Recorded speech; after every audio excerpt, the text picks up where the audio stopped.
السلام عليكم. هاد القصه كدوي على واحد الولد اللي جاتو واحد الهيد شوت في راسو بالشوت كان وفقد النص ديال راسو، ولكن بقى على قيد الحياه. غتقول لي امبوسي هادشي كاين غير في بابجي؟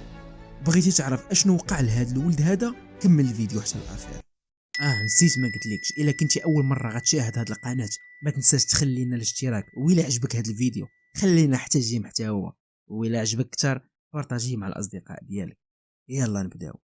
هاد الولد هذا الاسم ديالو اهاد اسرافيل، وكان في العمر ديال 14 سنه. ديك الوقيته كان باغي يخدم باش يوفر المصروف ديالو، وخدم في واحد المتجر في منطقه سميتها اوهيو. واحد النهار سي اسرافيل كان واقف مع الباترون ديالو، والباترون كان شاد في يدو واحد السلاح من النوع ديال الشوتغان، وكان كينظف فيه ولا كيقلب فيه اشنو كيدير بالضبط ما عرفت. حتى لواحد الوقيته السلاح طاح ليه من يدو وتسمعات. باترون ما فهم حتى شي حاجه، كيشوف غير الدم، مشى كيجري عيط للسياره ديال الاسعاف. ملي جاو لقاو اسرافيل الجمجمه ديالو ما كايناش النص ديالها، وفاقد الوعي ديالو بسبب الدم الكثير اللي نزف منه. جاو في ساعه نقلوه لاقرب مستشفى بسرعه، ايه تماما كيف داكشي اللي عندنا حتى حنا الحمد لله. المهم داوه للمستشفى ودخل لغرفه العمليات مباشره، ومن بعد 5 ديال السوايع ديال العمليه قالوا كاين احتماليه ديال انه يبقى غيبوبه نهار، اسبوع، شهر، سنه، ما عارفينش بالضبط. وهنا المعجزه ديال اسرافيل، من بعد 5 السوايع ديال العمليه كيف ما قلت لكم حل عينيه وبدا كيحاول يهدر، وكلشي تصدم فيه حيتاش الاصابه دمرت ليه الانسجه المخ ديالو والنصف في الجمجمه ديالو. وهنا الام وصفت الحاله اللي كان عليها ولدها وقالت الشكل ديال راسو كان بحال شي كره ديال السله ومفشوشه. عندما رأيت رأسه للمرة الأولى خيل لي كأنها كرة سلة مفشوشة. لقد كانت لحظة صعبة جدا.